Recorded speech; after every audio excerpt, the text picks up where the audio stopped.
Dalisay? Director? Long time no see. Ikaw ang pumapatay sa mga opisyal ng polis. Trabaho lang. Pero may konting personalan din. Inalulungkot ko. Pero kinakailangan kitang aresto eh. Not tonight, Dalisay. Kailangan mo akong patayin. Pero hindi ako magpapahuli sa'yo. Bakit ka pumapatay ng mga taong walang kalaban-laban? Yung mga taong walang kasalanan.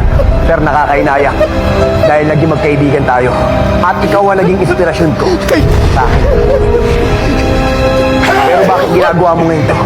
Dalisay, alam mo kung bakit. Matalino ka. Dahil sa pagkamatay ng asawa mo. Sa pool. Sir, aksidente ang nangyari. At walang kinalaman ng mga taong pinapatay mo ngayon. Para hindi ka pulis kung magsalita ka. Pulis din ako. Pareho tayong dalawa.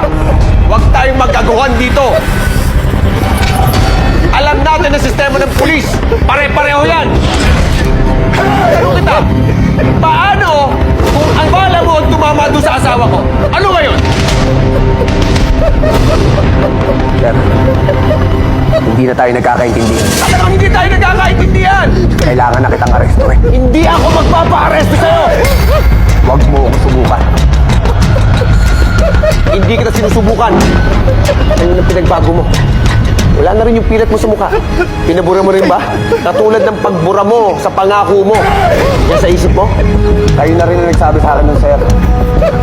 Pagdating sa tungkulin natin, walang pamilya. Walang kaibigan.